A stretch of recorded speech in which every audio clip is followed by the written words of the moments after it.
निवडणूक कामामध्ये असलेल्या शिक्षकांना उन्हाळी सुट्टी देण्यात आलेली नाही, त्यामुळे निवडणुकीच्या कामकाजाची जबाबदारी दिलेले शिक्षक शिक्षकेतर कर्मचाऱ्यांना उन्हाळी सुट्टी मंजूर करा अशी मागणी शिक्षक संघटनेकडून करण्यात येते।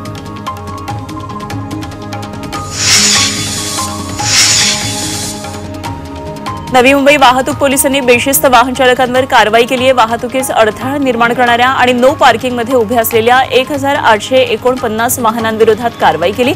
बेशिस्त वाहन चालकांविरोधातील मोहीम यापुढे अशी सुरू राहणार आहे।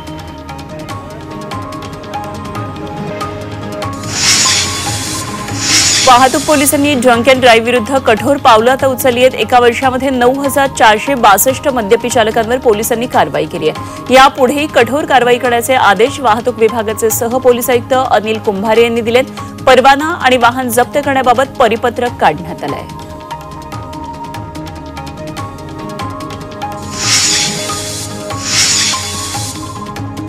सरपंच संतोष देशमुखांच्या हत्येला 115 दिवस आता पूर्ण झाले, मात्र तरीही आरोपी कृष्णा अंधळे पोलिसांना अजूनही सापडलेला नाहीये। कृष्णा अंधळेचा शोध पोलीस सीआयडीची पथकं घेतात।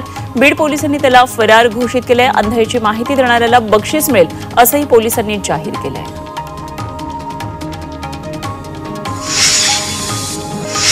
प्रशांत कोरटकरच्या जामीन अर्जावर आज सुनावणी होण्याची शक्यता आहे। दुपारी 2 वाजता कोल्हापूर सत्र न्यायालयामध्ये ही सुनावणी होऊ शकते।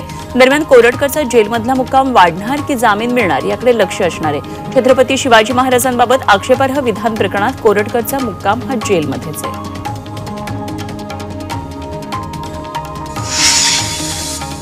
वक्फ बोर्ड विधेयकाला सांगलीमध्ये मुस्लिम समाजानं विरोध केलाय। त्यांनी पत्रकार परिषद घेत केंद्र सरकारवर निशाणा साधलाय। वक्फ बोर्डाच्या जमिनीवर सरकारचा डोळा असल्याचा आरोप त्यांनी केला।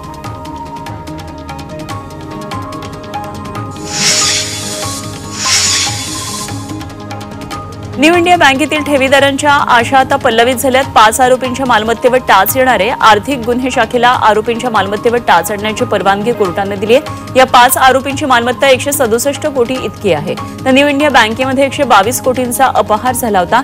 दरम्यान आता खातेधारकांना याची रक्कम परत मिळण्याची शक्यता आहे। मुंबई नागपूर समृद्धी महामार्गाच्या शेवटच्या टप्प्याचं लवकरच लोकार्पण होणार आहे। मात्र आमने ते कसारा दरम्यानच्या या शेवटच्या टप्प्यामध्ये महामार्गावर भेगा पडल्यात। लोकार्पणापूर्वीच या महामार्गावर अनेक ठिकाणी खड्डेही पडलेत, त्यामुळे या रस्त्याच्या कामाबाबत शंका उपस्थित केली जाते।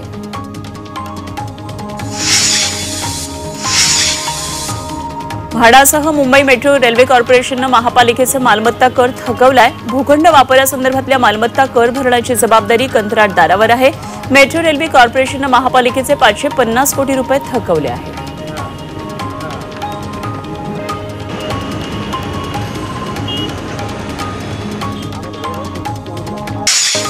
ज्येष्ठ अभिनेते मनोज कुमार यांचं निधन झाले। वयाच्या 87व्या वर्षी त्यांनी अखेरचा श्वास घेतला। त्यांची देशभक्तीपर सिनेमांमुळे भारत कुमार अशी ओळख होती, तर त्यांना पद्मश्री, दादासाहेब फाळके पुरस्कारानं आतापर्यंत गौरवण्यात आलेलं। मुंबईसह राज्यभरात बहुतांश ठिकाणी अवकाळी पावसानं हजेरी लावली। राज्यातल्या हवामान बदलामुळे कमाल तापमानामध्ये किंचित घट झाली, त्यामुळे अवकाळीनंतर राज्यात तापमान वाढीचा हा इशारा देण्यात आला आहे। नंदुरबार जिल्ह्यातल्या खराब हवामानामुळे आमसूर उत्पादन आता लांबणीवर पडणारे। सातपुड्याच्या दुर्गम भागामध्ये आदिवासी बांधव कैरीपासून आमसूर तयार करतात, मात्र हवामानात बदलाचा आंब्यावर परिणाम झालाय। कैरी पूर्ण झालेली नाही, परिणामी आमसूर उत्पादनाला विलंब होतोय।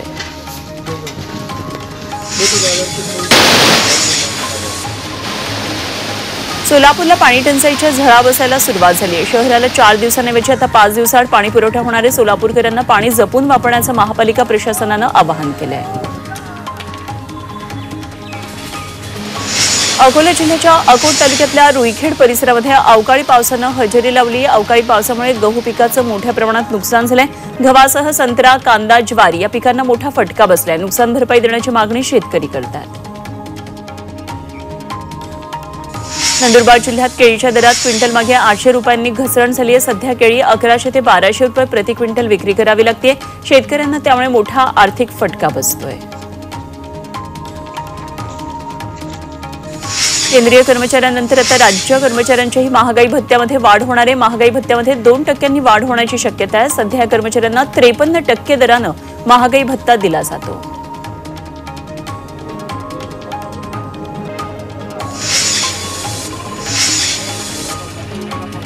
आरे दूध पुन्हा मुंबईकरांच्या घरामध्ये आलेले. ग्राहकांच्या मागणीनुसार आरे दूध पुन्हा बाजारात उपलब्ध होणार आहे.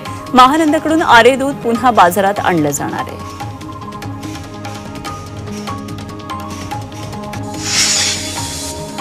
मुंबई महानगरपालिकेनं नेमलेल्या क्लीनअप मार्शलच्या प्रतिनिधींची सेवा आजपासून बंद करण्यात आली आहे. क्लीनअप मार्शलकडून दंड आकारण्यात येत असेल तर तक्रार नोंदवण्याचं आवाहन महानगरपालिकेनं केलं आहे.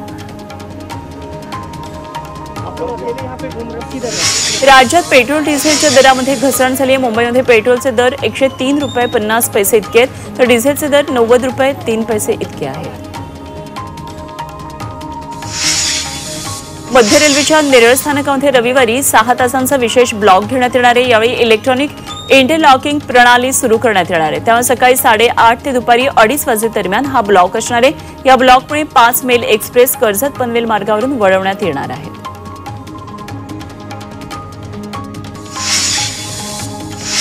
पुणे विमानतळावरून वर्षभरात 1 कोटीहून अधिक प्रवाशांनी प्रवास केलाय. विमानतळाचं विस्तारीकरण आणि नवीन टर्मिनलमुळे प्रवाशांची संख्या वाढली आहे. गेल्या वर्षीच्या तुलनेत यंदा 10.66% प्रवाशांमध्ये वाढ झाली आहे. विमानतळावरून मालवाहतुकीमध्ये 8.85% इतकी वाढ झाली आहे. पीपीएफ खातेधारकांना कोणत्याही खर्चाशिवाय त्या नॉमिनीची माहिती सहज अपडेट करता येणार आहे. खातेधारकांना 4 नॉमिनी ऍड करता येणार आहेत. त्यामुळे पीएफ खातेधारकांना अधिक सुरक्षितता मिळणार आहे आणि पीएफ खातेदारांचा मृत्यू झाल्यास त्यांच्या वारसांना पीएफ खात्यातून पैसे काढणं सहज सोपं होणार आहे.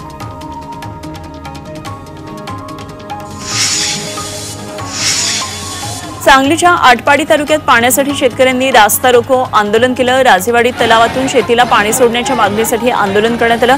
या परिसरातील शेकडो एकर शेती पाण्याविना करपून जाते.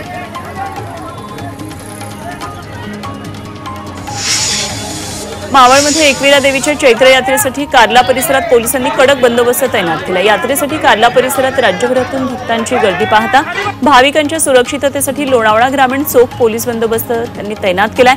सीसीटीव्ही आणि ड्रोनच्या मदतीनं कार्ला एकविरागड परिसरात पोलिसांची करडी नजर असणार आहे. लोणावळ्यातल्या वाघसईमध्ये भैरवनाथाचा पालखी सोहळा पार पडला. या सोहळ्याला भाविकांनी मोठी गर्दी केली. पालखी प्रदक्षिणा पार पडल्यानंतर पालखी मंदिरामध्येच विसावली.